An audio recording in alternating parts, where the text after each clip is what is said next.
Hello, hello. I'm walking down the street here in Taiwan after midnight. I was just at a Thai place, drinking and hanging out. It's been kind of a weird weekend, actually. See, I kind of sort of went all out this weekend because I've decided that I'm just going to stop eating. I'm going to fast until I get down to the weight that I want. Now, the last time I fasted, it was for 2 weeks. So I think I'm going to go for maybe double that. I was kind of tired of it. Anyway, went to a couple Thai places last night. Had a good time eating some Thai food, singing some Thai songs, which I haven't done for a while. And then tonight, I went back to one of those places too, and it was good. So the local taxis are, well, they're not running now because it's after midnight. And I'm just walking down the main street here. Hey Mike, how are you? Wow, good to see you. All right, well, hello. So, have gimbal, will travel. So here we go. I got my little light on too, on the front. And let me just go back around.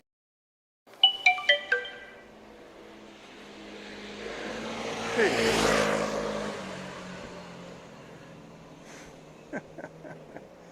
How's it going, Frank? I don't know Andy's. Maybe it wasn't there back when I used to live in that area, but people ask me about Taiwan, right? How safe is it? Okay, well, first of all, that's the police station right there. So around here, nothing's going on. But police here aren't like they are in Western countries. They're not as aggressive. And I'm just going to say it. I don't fear the police in Taiwan. Now, I can't say that when I go visit the United States. And I can't say that when I visit Thailand either. Because I've only ever been robbed in Thailand once. It was by a police officer. Ugh.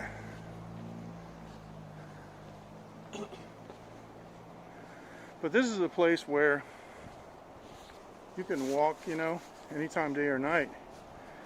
And it's perfectly safe, especially for women. The thing that's bothering me now is I got my mask on because, we're still under level 2 restrictions, even though we have zero local transmission of our favorite pandemic.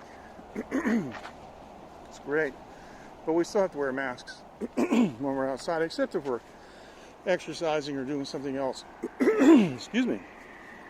Now, it's interesting because the way the law reads, one of the exempted activities for wearing a mask is, you may find this strange, live streaming production. So seriously, if I were to take my mask off and a police officer would stop me and say, hey, you don't have a mask on, I can just say, well, I'm live streaming. And they'd be, oh, okay, cool. That just goes to show you how important live streaming is in Asian countries. This is one of our drainage ditches here, going off to the industrial park, and of course there's a big factory right next to it. And this overpass here is Provincial Highway 1. Now usually I would walk on the left side of the road, because you want to favor the traffic. But if you look here, you see that this walkway is wider than the one over there. So I'm actually walking with the direction of traffic as opposed to against it. There you go. So anyway,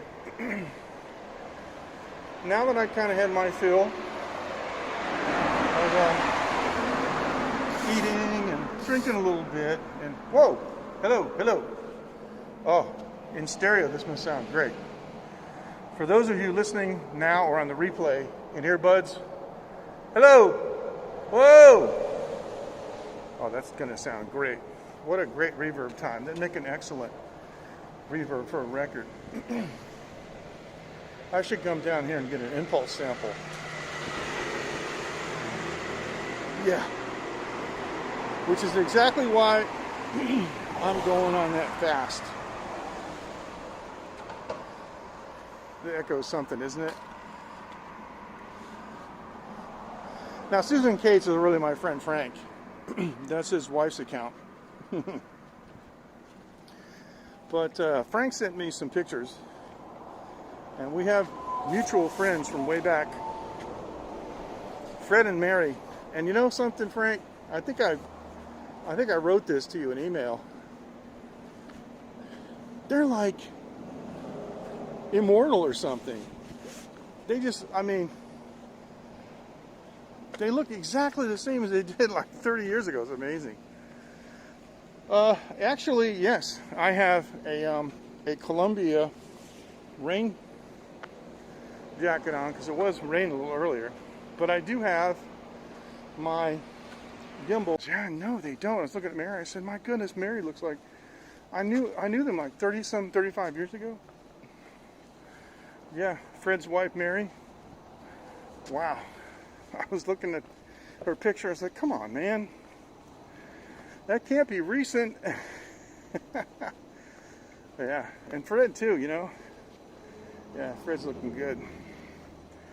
You know, it's nice when you see your friends. And, well, let me put it this way. When you haven't seen them for a while, but you see a photo of them and they still look like they're doing well, that's very nice. I like that. I'm gonna lock the angle of the gimbal here, show you the road. So, you can see I like to walk at a good little pace. My bicycle, oh, the derailleur disintegrated about 2 weeks ago. I haven't brought it to the shop. For those of you who have been watching me for a long time, you know some stories about that bike. But thing is I bought it in 2004, and it is in fact one of the very last giant bikes made in Taiwan. Hey Gert, how you doing? Fist bump to you. Yeah, it does kind of, but it is sort of, because it's after midnight. And this is the industrial park. The problem is my glasses are fogging up because of my mask. I better drop my mask off because it's just getting dangerous. Yeah, I almost hit that tree. But that's how it is. Everybody follow Gert. He's got some great whiskey, like big factories here. Industrial park is cool, and it's cool. I mean, if you like factories, and I do. I've been around factories all my life, and it's a big monster over there. This guy here was built 7 or 8 years ago, and from the roof of my house I can see this, and it blocks my view of the ocean. Before this factory right there went up, I had an unbelievable view of the ocean. Now I got like about a postage stamp view. If I want to look at any ships or anything, I gotta set up a telescope and look through like a keyhole. Over here is the, let me just go see. Go on the crosswalk, nobody's coming. This is the, one of the industrial park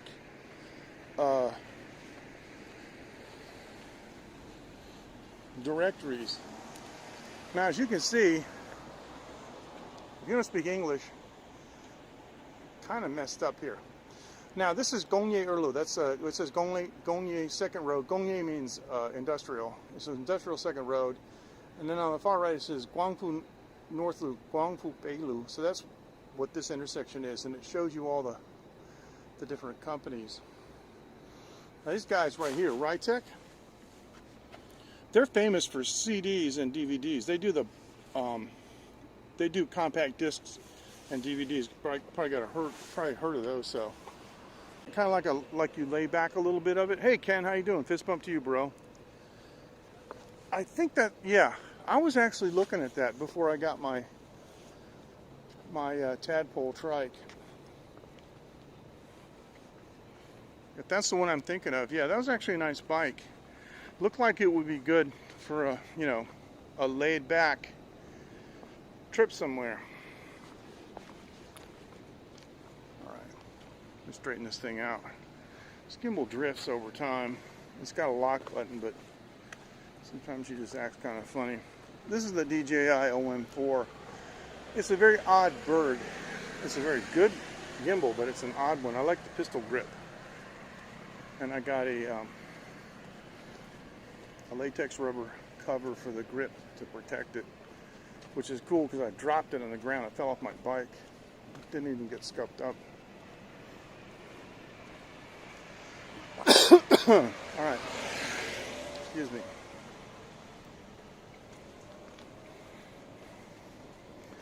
All right. You can see though they tried to make it look pretty nice. At least somewhat, you know, by putting these trees up. But it's still the industrial park. So I've been on the air for 14 minutes and I started walking. So yeah, it's about a 15-minute walk from that Thai place to here. Of course, I stopped a little bit here and there. Here's that big factory, man. Are just taking their production to Taiwan because they don't have to deal with the issues there. And I know many Taiwanese companies that have big factories in China, and they're all complaining about it because, you know, you guys know what's going on. Oh, that's a very good point, Mike. The welding on my bike is phenomenal. Here you go. That little concrete thing there's a cable bridge, and this is an industrial creek here. All these creeks have been improved. If you see, they got concrete sides on them. Unfortunately, many of the rivers in Taiwan are done like this too, in an effort to, quote, improve, end quote, them. But really what it was just gravy jobs given to them by the local politicians, you know, so that the factions would have loyalty towards them. But anyway, yeah, I've got that giant Yukon is mine. It's a Yukon mountain bike. You know, 6061 aluminum, and the welding on it looks like a art form. You know, it's just phenomenal looking. To visit one of the major bicycle manufacturing factories, because they were making frames for a friend of mine who ran the company TW Benz before he sold it. TW Benz is the company that makes my recumbent trike, and now it's been sold to a company called E-Fun, F-U-N, E-Fun bikes. But I went to the factory where these guys were welding stuff, and man, I mean, this TIG welding, just aluminum stuff, phenomenal. I'm not a welder, but I worked, when I was at Cybex and as a consultant, one of the things that I had to do was document everything that was being done in the welding shop, and I had to design and implement a cross-training program for them, and I was privileged to be taught a little bit about MIG welding from a gentleman who's very well respected in the industry. He's since passed away. He passed away while I was there, by the way. But I saw these guys, I mean, you know, they could paint the Mona Lisa on a piece of aluminum sheet metal with a welding gun. It was just amazing. So, really something. All right. I just crossed the road and it was safe. Didn't have to run. Now, you guys have seen me show this before. The big sidewalk. And they have these Jersey barriers here to prevent those electric motor scooters from going down there, but this is what happens. People just knock them down. But you wouldn't believe, like this sign right here. Okay, can you guys read this sign?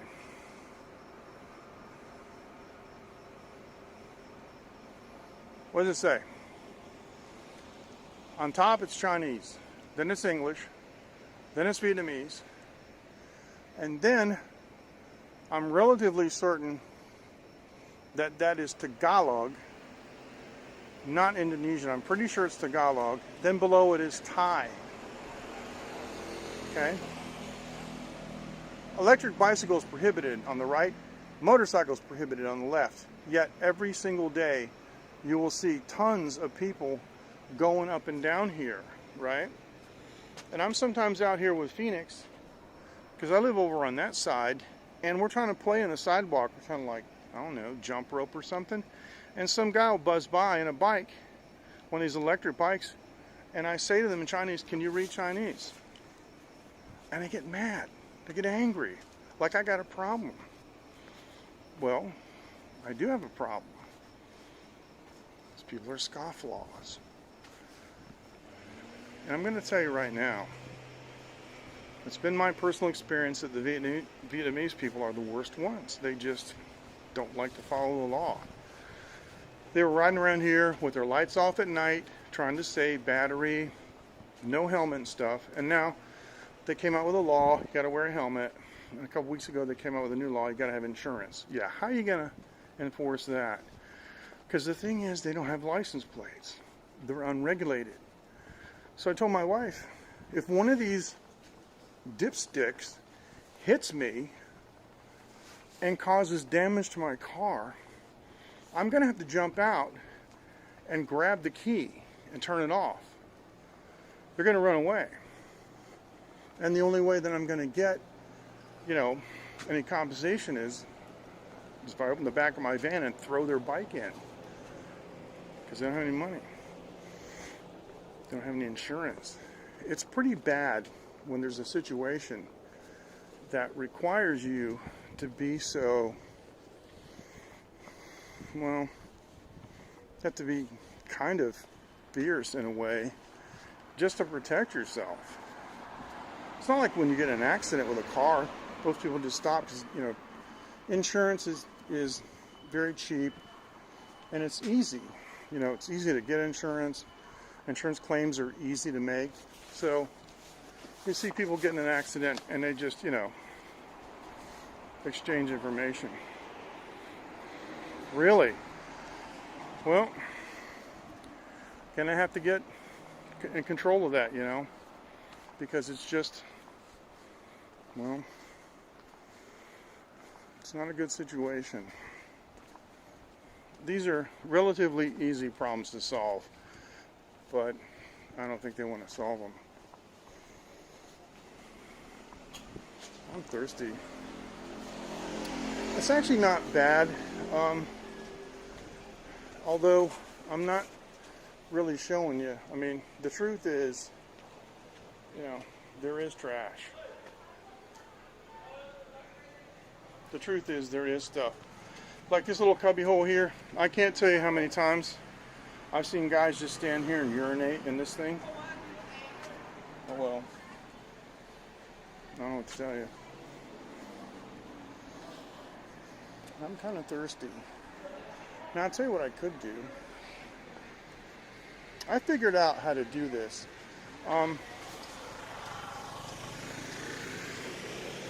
Prism Live Studio, which is the app that I'm using, is so cool that you can put it in the background and it'll still run, which means that I could, let me get this, where is this thing?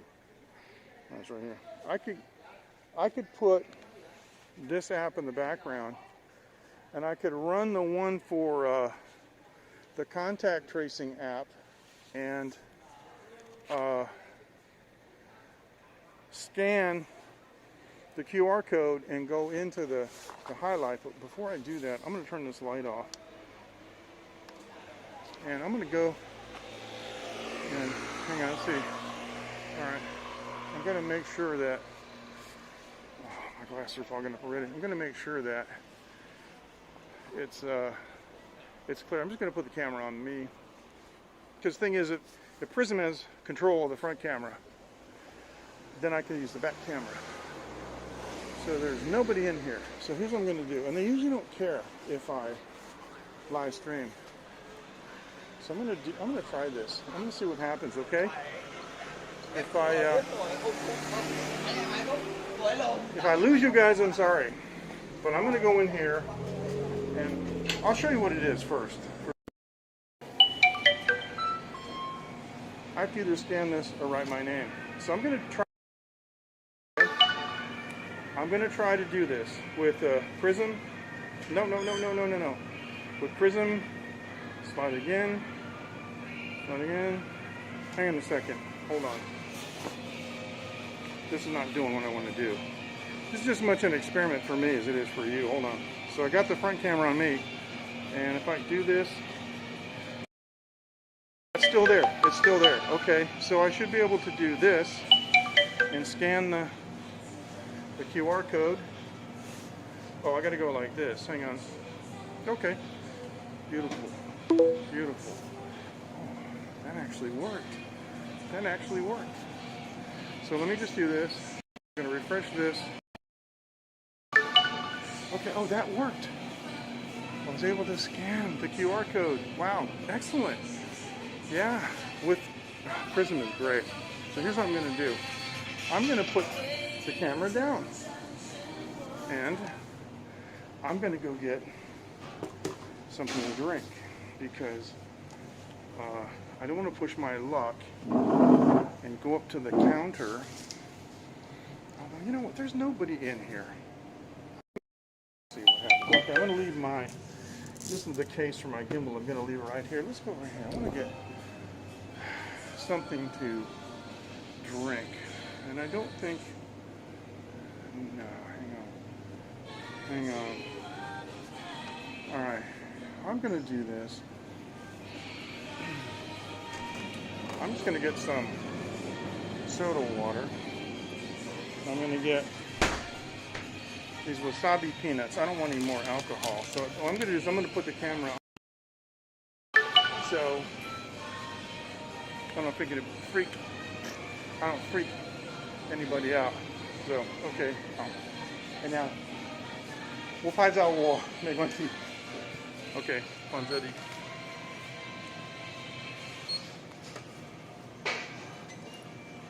80，好，谢谢。No problem。谢谢。一般蓝墨短的载具啊。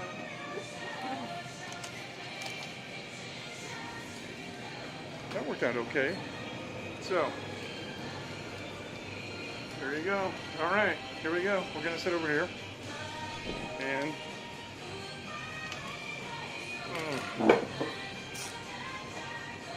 now, this will allow, circumstances in Taiwan allow me to go ahead and take my mask off because I'm going to eat or drink. So that worked out okay. See, this is why I like Prism. Prism Live Studio is amazing. I actually got to show that to Jake, the lead developer for Prism, who I am acquainted with online. I got to show him that because I just put Prism Live Studio in the background and used my rear camera to scan the QR code, and it opened my SMS app, and I was able to send that into the Taiwan CEC for contact tracing while Prism was running in the background. That's just insane, man. That's crazy. So, all right. So here we are. How was that? I mean, seriously, wasn't that cool? I keep raving about it. So this is just Schweppes. This is relatively new in Taiwan. This has been here for, I'm gonna say 3 years maybe.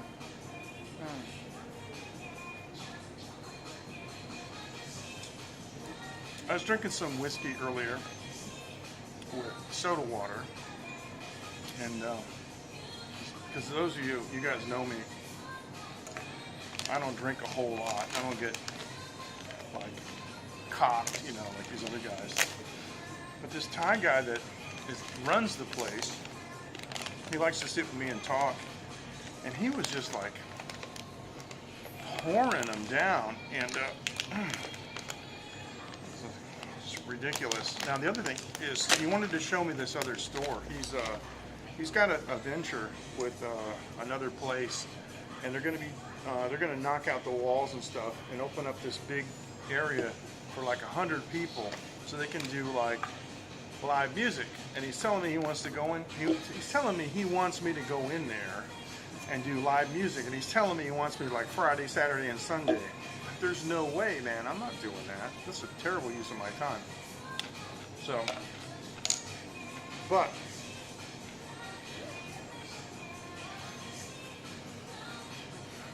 you know how it is when people are drunk. They keep saying the same things over and over and over and over. And if you yourself are not drunk, it's like, it's super annoying. It's like, you gotta be kidding me, man. And he would say something to me, and he's Thai, you know, and my Thai stinks, but we were talking in Chinese. And I would say, you know, the answer is the same as it was the last time you asked me 5 minutes ago. So, yeah. Well, I remember. I used to drink Schweppes. Yeah, I didn't realize it wasn't from the States, but should be, because carbonated water is really good. It's nothing about health, but when I was in Florida,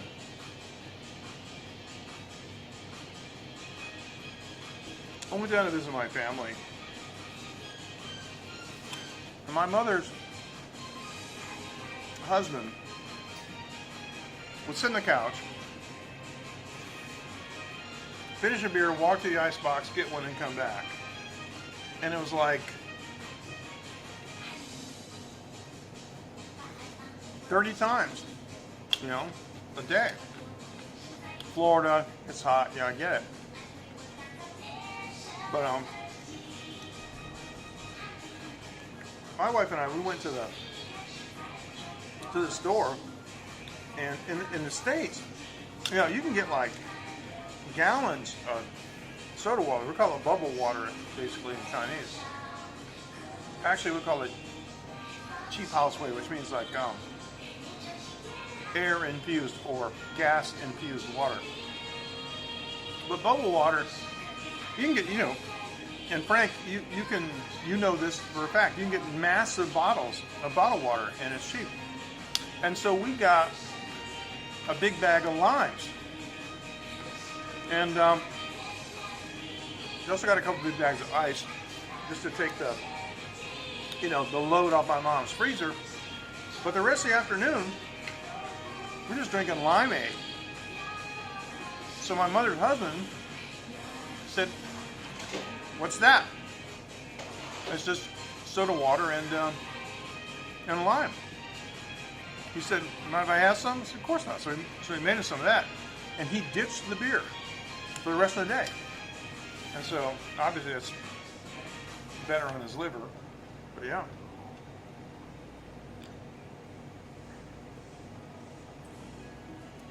I drink soda water a lot.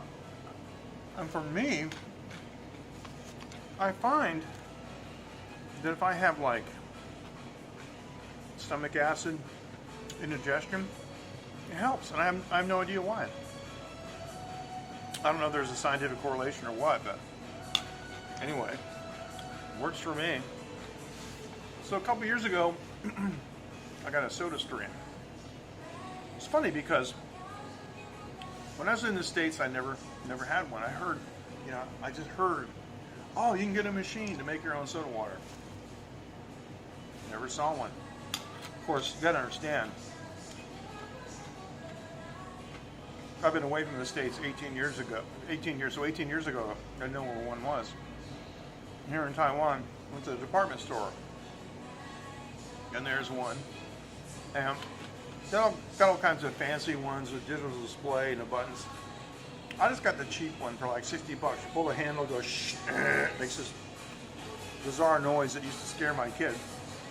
And that's it. Nice. And I always take my paint pen and I write the date on the box, that I bought it, to see how long it lasts. And I've done some calculations, and that thing has saved a lot of money because I don't know how much it costs in the U.S., but this really skinny CO2 tanks, you guys know what I'm talking about. Those things are just under $20 in Taiwan. I don't know what they are in the States, probably 100.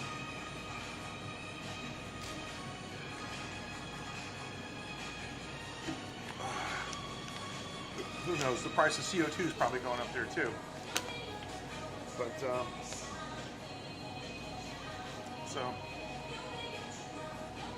oh yeah.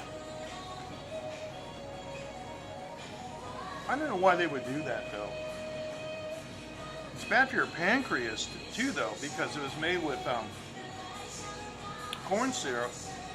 It raises your blood sugar, and then your pancreas tries to make up by increasing the insulin rate, right? But yeah. My favorite beers these days are Japanese. You got somebody drinking Kirin the other day, and I've had enough alcohol. Oh, dropped my napkin. I really don't want to drink any more alcohol, but now that you're talking, there's like Kirin beer right over there, but nah, not gonna go there. Wow, why is this so interesting? Oh, it must be this thing. Who knows?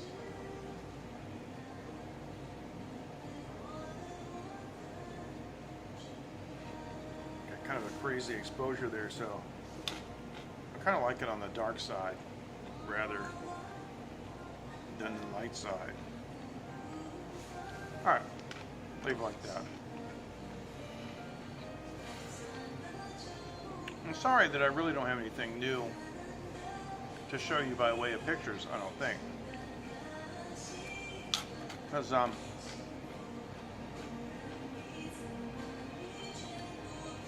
oh. That Thai guy that I was telling you about, right? He's acting really weird. So I wanted to show him how weird he was acting. Okay? And this is it.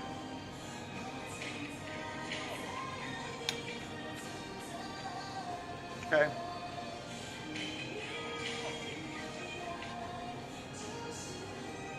Just a clip. This bump, Ken. Thanks for joining, man. Now you guys follow Ken, because you see his titles, Ken Rod's Coffee Break. He talks about coffee a lot.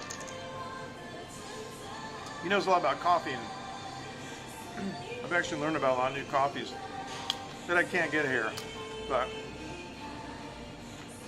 maybe things, clear up and I can go to San Antonio. You can show me some of them.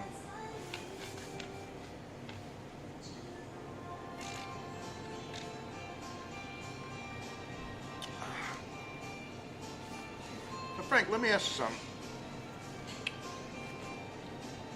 When you drink soda water, and not just Frank, but anybody, does it quench your thirst?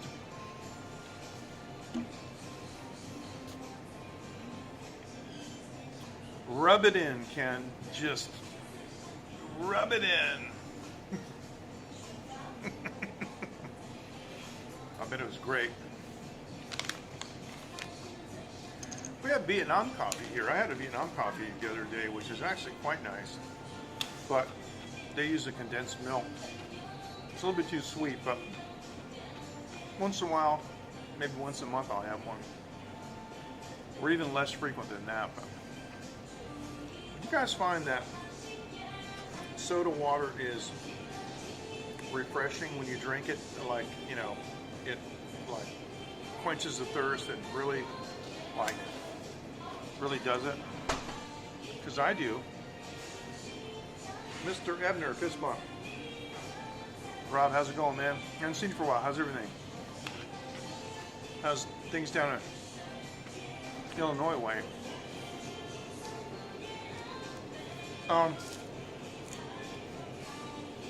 Rob, how was I haven't even talked to you. How was the foliage season this year? Must have been pretty decent down there. Rob lives near the Illinois River.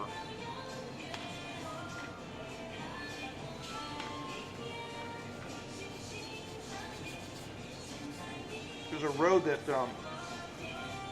goes by the river, and he does some live streams from there occasionally. It's basically looks like a national forest. It's just amazing, and trees lining the river. So it must have been pretty awesome this year.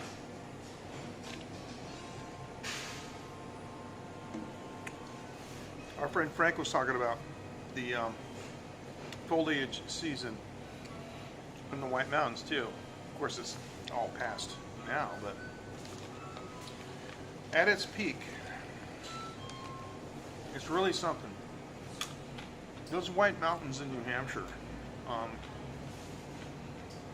I've seen like the whole valley. It looked like it was on fire. Didn't last long.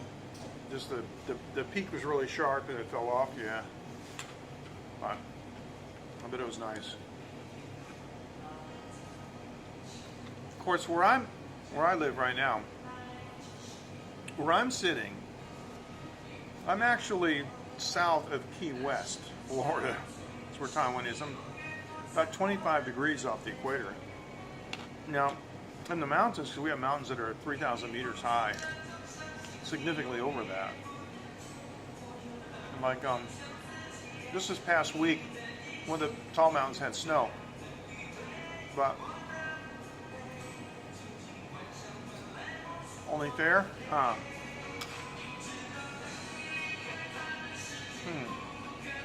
Oh, they say foliage. No, it's foliage. Only fair, huh? Okay. One of the years that I was, because I moved to New Hampshire for a while. It was pretty close to there, not too far, but kind of why I moved the cameras. I didn't want it too light,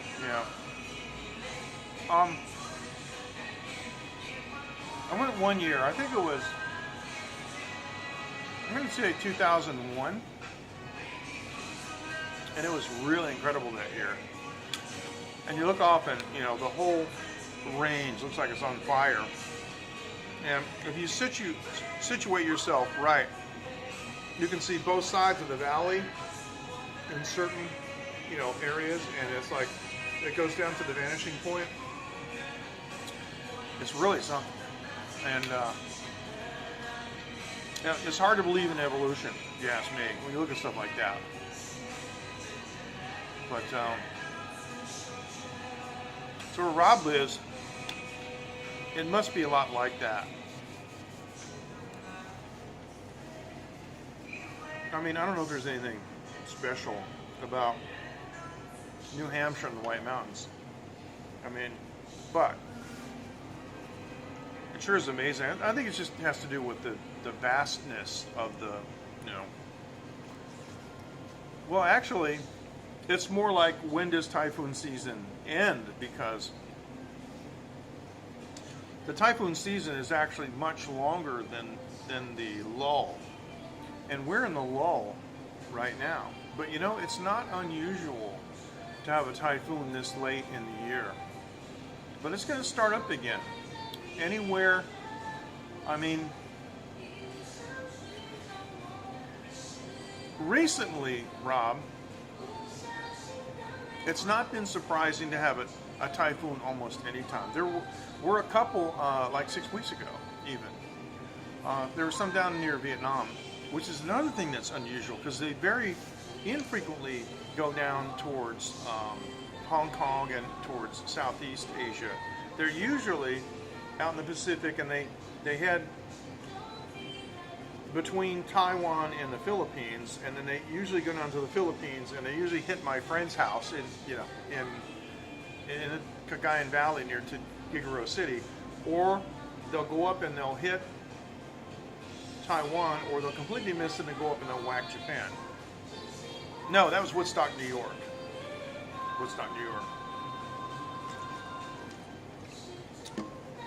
But we can expect early typhoons in late February, March, all the way through September and October. Could be any time. Now, the interesting thing is for the last several years we haven't had any, right? Yeah, that's it. It's just that, just like Frank says, it's just a vast forest area, and that's all actually new growth, because most of those areas were cut flat starting in the 17th century. The Crown used to cut the mast pines, and there was regular logging and logging railroads well into the early 20th century. But now that's a national forest. There are places in Maine, though, especially on the backside of some of those mountains going north, that are old growth forests. And when you find these old growth forests, you know, if you walk into an area that's old growth that has never been cut, you know, like since creation, it is astounding, because there's no deer, there's nothing, because there's nowhere to hide, because the trees are monstrous. You cut a hole in the middle of the tree and drive a bus through. Okay, these things are massive, and they're 100 meters apart. You know, and they go up. You know, they might go up 70, 80 meters. It's nuts, right? But those are the mast pines that were cut for the Crown for sailing ships. But now it's a national park area. It's all grown back, but the trees are not that big relative to, you know, the old days. And so it's a vast area. And I've been camping there, and I'm just like, went there with my wife, and hang on a second. Rob just sent me a picture. I'm going to show it to you. Okay. Thanks to the power of Prism, we just pull off the road somewhere and have a picnic. Okay, so this is a photo that Rob just sent me.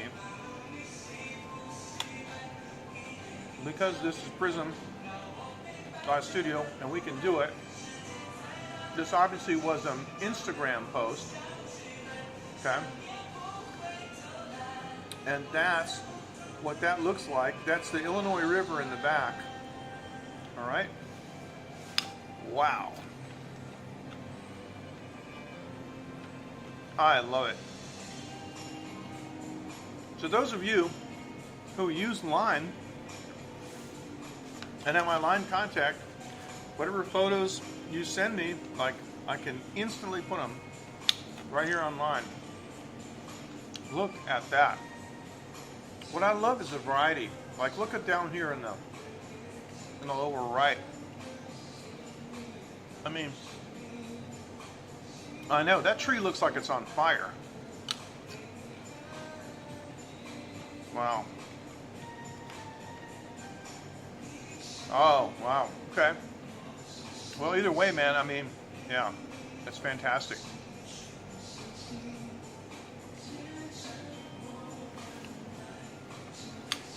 I will say, a lot of the patriotic songs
attribute the progress of civilization and settling of North America to innovations like the railroad or, you know, the wagon wheel or things like that. It absolutely was not. It was the axe. The axe is what made all of that possible. And there's lots of things about the axe that I did not know. For example, saws that cut wood did not exist until way later. But a good axeman could hew beams with an axe. And you would swear that they were planed. And you can actually use an axe for planing on the heel of it. And I was reading how these guys would stand on top of a monstrous log and just slam their axe into this log over and over and over and hew specific sizes like 8x8 or 8x12 or even 4x4 beams, and they would be straight, like as what came out of a mill. And those guys were worth a lot of money. What Frank said, right, about going into, it takes hours to get to the forest and hours to get out. Well, they didn't leave. The old logging companies would make camps. And this is something that the book Tall Trees, Tough Men talks about. The first thing the company would do is send a couple of their head choppers in, and these guys would fell all the trees that they need to build a camp, and they would hew all the beams, and they would hew planks out of logs with an axe, for siding. And so, but within a couple of days, they would have all the shacks that they needed to house them in, the office, and the cook shack. It was amazing. Just what they were doing. And there was a job called a cruiser, the timber cruiser. The timber cruiser could go through and look at a section of forest and mark it off. They would put 4 points around it, to make some kind of enclosure. The timber cruiser was able to assess the different varieties, different species of trees, based on their height, based on their diameter, based on their condition, because some of them, might be diseased or whatever. And the timber cruiser could tell you how many board feet would come out of that plot and the cost. And the book says that these guys were known for being remarkably accurate, so much so that the business could basically bank on that. They would send the timber cruiser out to assess a part of the forest, and they would be able to acquire, whatever financing they needed to do to get that job done based on the timber cruiser's estimate, and they always made money. I was just reading this book, just thinking about it, and looking at the photos and stuff, like, wow. I mean, these guys would travel with a frying pan, a bedroll, and a horse. And I got pencil and some paper and a compass. This is it. I mean, it's amazing. Reading about, originally the Teamsters, right? Teamsters were horsemen. Teamsters today, are in the trucking industry, but Teamsters, in the old days, they handled teams of horses. And Teamsters jobs with the sleds, they would have to build a railroad out of logs, a road out of planks, that they could get the wood out. It's amazing. Mm-hmm.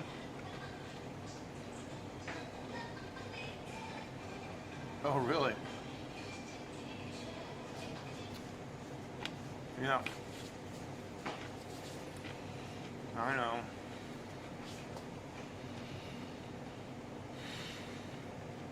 Problem is, there's injustice everywhere. And this world seems to be focused on the past, but in a negative way. The past is good if you consider what went wrong and you learn from it and you are resolved, you repent for past mistakes and you resolve not to do it again, and you don't.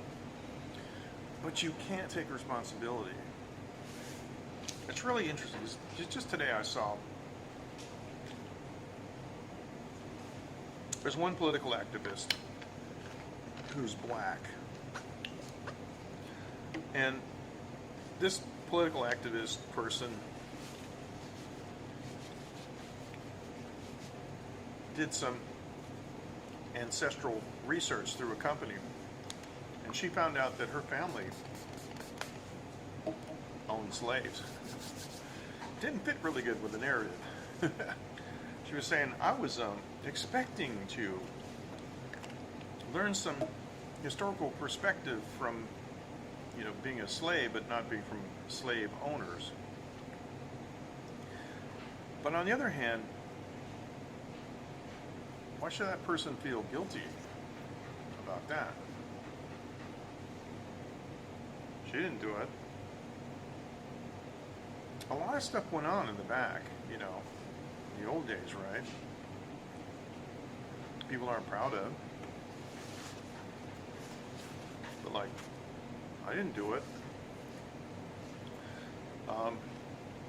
My family on my mother's side came from Ireland, and on my father's side came from Germany. I have no idea what those folks did back there, and I don't care. I'm responsible for what I do. And so, I moved to Taiwan, and I have a new legacy here with my family here, but I make sure that I don't do those kinds of things that I have to be ashamed of. I don't want my daughter to be apologizing for what her father did. We're just doing manufacturing, big deal. But there's too much emphasis on that, on reparations, and making up for stuff that people did 100 and 200 years ago that these people are, their bones don't even exist anymore. They're dust. They've been absorbed into the earth. They're parts of the trees and the grass now. And you would think that people would just like forget about it. It doesn't mean anything. You should learn from it. But there is such a thing as excessive guilt. And it just seems to me that so many people are hung up on that, excessive guilt. Some of it is virtue signaling, which I really hate. I think is detestable. Virtue signaling has no place in anything in society. But yeah, repent for what you did. Take responsibility for what you did. Do I take responsibility for what my dad did? No. And certainly not anybody that preceded him, so just crazy. So maybe those folks, Frank, that you talked about, they said they don't get involved. Maybe it sounds like to me like they got the right idea. Reparations, that talk has just been beat to death,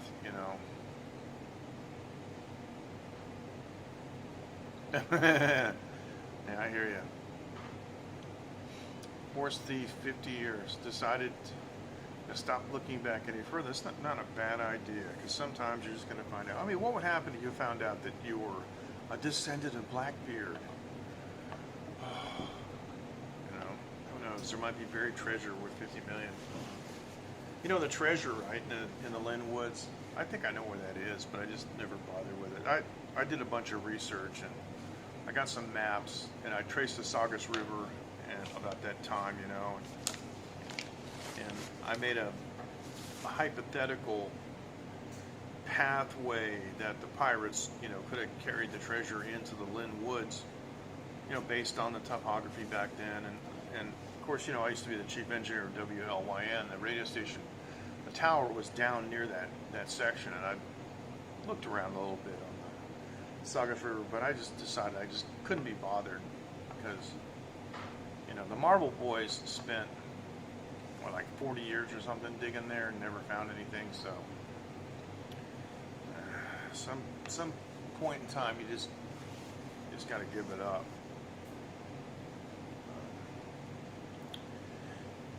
I remember one time, and don't ask me why, because when I was living in Boston, I was listening. Again, don't ask me why. I was listening to NPR, and they were talking about reparations for African Americans, which is a term I don't agree with, because those people never set foot in Africa. Unless you want to call me a European American, which I think is dumb, because I've never been to Europe. But I reminded them about, the story of Liberia and why it was founded, and it was, an expedition basically sponsored by President Monroe, which is why the capital of Liberia is called Monrovia, and it was to allow anybody, any of the freed slaves that wanted to go back to some country in Africa, because nobody knows who came from where, nobody kept records, and they're all had become Americanized and spoke English. They said, we'll just form a new country called Liberia. See what a mess they made of that place. But I reminded NPR that the reparations had been made, and they didn't like that. They said, well, what about all the people that are left behind? I said, you have to suffer the consequences of whatever decision your parents make, right? Am I complaining because I was born in the United States when my, grandfather was from Germany and my other grandfather was from Ireland, and they had the audacity to move to another country? What am I supposed to do, complain about that? Come on, man. Too much of that. Looking behind is only good for perspective, but if you live in the past, I think there's too much of that. And there's too much, in my opinion, of people looking just for wrong. They're looking for wrongdoing. You know, they're looking for things that people did wrong, so they call them out. So, it is. It is a historical location. Yeah.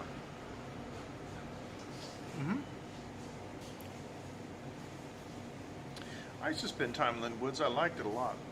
Rode my bike over there. Did a lot of hiking through there. That was cool. That's a cool place. It's a very, very large reserve. Isn't that the largest? Well, there's something about Lynn Woods. I forget what it is. It's on that side of the Mississippi. I think it was at one time private, but I forget. I don't know. It's one of the biggest, you know, forest reserves, and there's a tower there. It's pretty cool. It's quite an interesting place. If you guys want to look something up, look up Lynn Woods. So you like it when I go off on tangents, remembering history. Yeah. Sometimes I go off on tangents talking about Bible history, like Naaman. That's a story. It's a story about being too haughty for your own good. Well, you know, the thing is, I'm old enough to remember some of that, but it'd be interesting if you were like 300 or 400 years old and you could talk about all kinds of stuff like, oh, I remember the Boston Tea Party, or, oh yeah, I remember, the first settlers in the United States and the problems they. It's like, holy cow, wouldn't that be cool? But no. These days, you live 80, that's great. If you live 90, that's amazing. You live 100, that's like, whoa.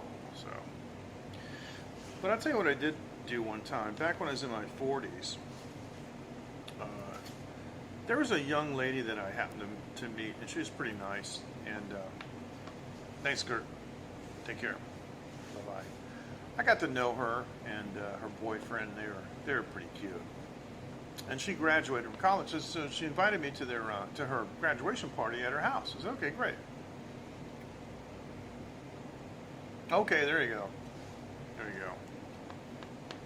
And so I went to her house, you know, and met her mom, dad, and stuff, and it was cool. And over in the corner at the table were all the grandmas.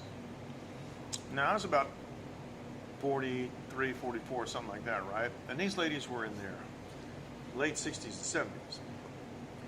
So I walked over and introduced myself, and I said, do you mind if I talk with you ladies? No, sit down, have a seat. I said, I would really like to talk with you because, you know, you've got some experience, you know, in the older generation. They didn't take that the wrong way. And I said, when you were young, did your mom cook, like, in cast iron, like a skillet or a Dutch oven? Oh, yeah, my mom had this favorite. Thanks, Rob. Take care. My mom had this favorite skillet, and she used to cook everything in the skillet. I said, well, did you use a lot of bacon fat? She says, oh, yeah, come on. Everything was bacon fat. And in fact, we had a coffee can that when we were done cooking bacon, we'd pour the bacon fat in there. But she said, but to be honest with you, we used to leave a big fat layer, a thick layer of bacon fat in the frying pan, and we would just leave it on the stove. And it didn't go rancid, it didn't go bad or anything? No, not at all. And the next day we fired up and we used it to cook our eggs in it. And so we cooked eggs in it and you basted them and everything. Oh, yeah. So basically, bacon fat was used on almost everything. And she says, oh, yeah, we lived on bacon fat. We'd fry onions, we'd fry liver in it, we'd fry chicken in it, everything, you know. I'm like, it's interesting. You guys had Dutch ovens too. Oh, yeah, Mom would hang a Dutch oven on a crane in the fireplace and cook a stew all afternoon. Dad would come home and dinner would be ready. It's like, wow. So here's the kicker. Then I said, did you ever hear of anybody when you were young, like little girls in school or, you know, or even teenagers, did you ever hear of anybody having a heart attack? And they stopped. And they looked at each other and they all said, no, Jew, no, sir. No, we never heard of anybody having a heart attack. And then I said, okay, so when was it that you started hearing, people about having heart attacks? And they said, oh, it wasn't until years later when we were all growing up. I said, maybe the 60s, 50s and 60s. And they said, yeah, probably about the early 60s. And I'm like, yeah. Because Dr. Sears wrote an article about what killed Dwight D. Eisenhower, and when his doctors put him on that low cholesterol diet to try to protect his heart, that's when he had a heart attack. So, just amazing. And so I eat fried foods, I eat bacon, I eat all this stuff. I've got none of those problems. Even Dr. Sears said, bacon and eggs, very healthy. It's about carbohydrates.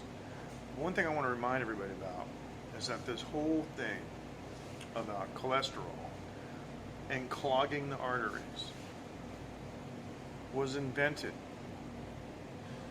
by an accountant. Eddie something. I keep forgetting the guy's last name.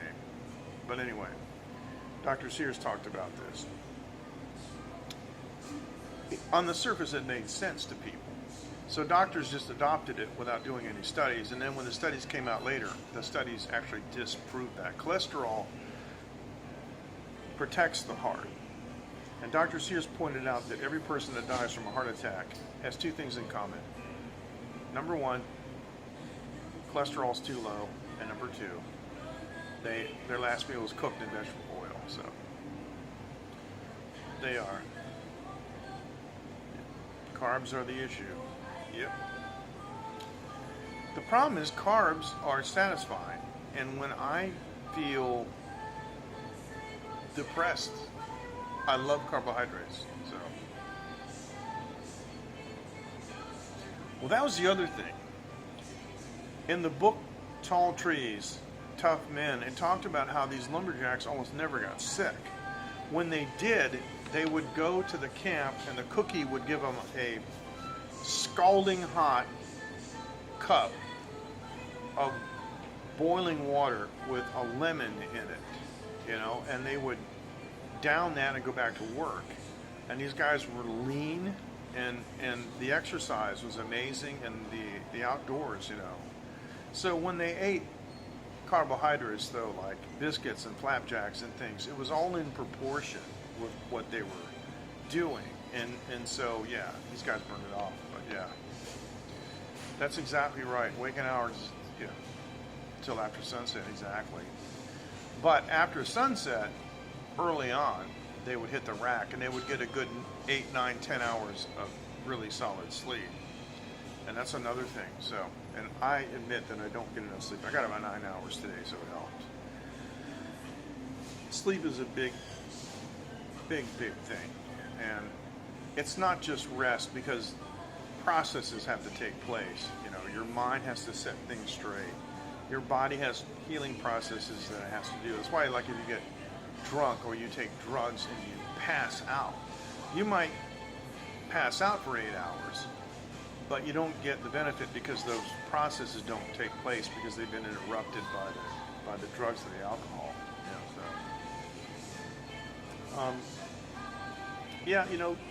Having some drinks before bed feels good and all that. It may help you physically fall asleep, but it also may hinder the processes. So some doctors used to recommend like a shot of wine. That's not bad. It's 5% alcohol or something, a little bit of wine, and wine has some medicinal properties. This is the oldest medicinal substance in the world, right? So, yeah. You guys got to read that book, Tall Trees, Tough Men, and it's phenomenal. The things that those people accomplished is just, I could just see people nowadays trying to apply for a job doing that kind of stuff. I mean, they say things like, well, I don't want to do that kind of work because I don't like to be bored, and it may be boring. It's like, yeah, okay. But these guys, I mean, and the worst thing in the world after the saw became more prominent, they would have a saw pit and have a huge log, and a guy would be standing on top of the log with a saw, vertically pulling it up, and a guy would be down underneath the saw, pulling it down, and that person basically lived in sawdust. Sawdust down his shirt, down his pants, everywhere. I mean, just sawdust in the hair. Just pile of sawdust on you all day long. And there's no shower. You might be fortunate to be near a lake, but not that often. You just couldn't go take water, take a shower, so that must have been... What'd you do? Get a brush or something? I don't know. It's no compressed air or nothing. Just brush it off. It's like, I don't know, you can't hose down or nothing. That's just... They say that the pit sawer, the guy on the bottom, that was the worst job in the camp. So I can imagine that. But those guys did it, you know. And the other guys that were just incredible were the river dogs. You know, the river men who would ride the logs down the river to the sawmills. And sometimes they actually had to walk on the logs. It's just really something. Yeah. Yeah, there's no and. It's just strong men, comma, tall trees. Yeah, Amazon Kindle. I think it's $20. I think the book's $20. It's under $30, and it's well worth it. And if you get it, you can contact me on social media. Let me know what you think of it. That's a fantastic book. It's Tough Men, Tall Trees. Excuse me. The book is Tall Trees, comma, Tough Men. Tall Trees, Tough Men. There you go. Green Mountain. Oh, I used to ride through the Green Mountains in my Jeep with the doors off and the top down, the top off the Jeep, and just ride through. That's just right up to Montreal. That was a beautiful ride through the Vermont Green Mountains. Yeah, those are really something too. And go past Lake Champlain. It's nice. It's actually a part of the road that cuts off through the middle of Champlain on some kind of peninsula, as I recall. I think I've done that one too. That's pretty good. Tall Trees, Tough Men. Tall Trees, Tough Men. Check that out, Mike. I got that on Amazon Kindle. That's it. That's it. And you will not be disappointed with that book. That's really an amazing book. And the photographs are the historical photographs are they're unbelievable. These guys used to have cleated boots, you know, with spikes, and the rivermen often would get in fights. And sometimes they would say, if you're in a bar, you can tell a riverman because he would have pock marks all over his face from getting kicked by spiked boots. You can imagine that? Wow. So, yeah, there was one river boss that some of his guys cut out and didn't want to go to work, and he went to the local tavern to get him, and the fight that ensued was just nuts. He actually threw one guy and set him down on a wood stove and held him there until he was sizzling. I mean, can you imagine that? So, really? Hey, Dean, welcome. Yeah, so he lived a long time, didn't he? And I'll bet he was a tough old bird and had a lot of incredible knowledge and wisdom. Because even though those guys were not educated, you know, in the sense of higher education, they knew a lot about life. Yeah, it's pretty amazing. Yeah, Dean, I'm so glad you could join. I got to get out of here, though. It is, let's see, it is 1:39 a.m. You guys take care. I'm going to go ahead and say good night. Why not? Nice talk with you. Great. I like this. I enjoy this a lot. And thanks for walking with me, you know, from down the street. That was cool. Good to reminisce about New England and the beautiful White Mountain National Forest and the Green Mountains in Vermont. Really amazing. Talking about these old things, but it's a lot of old wisdom. It's just, are we smart enough? Are we smart enough to recognize that and learn from that? Because, you know, there's a saying that experience is the best teacher, and that's not really true. It's other people's experience is the best teacher, because then you don't have to go through the bad things that happen. So take care. You guys take care. Bye-bye. See you. Thank you so much. Have a good night. Thanks for joining. Bye-bye.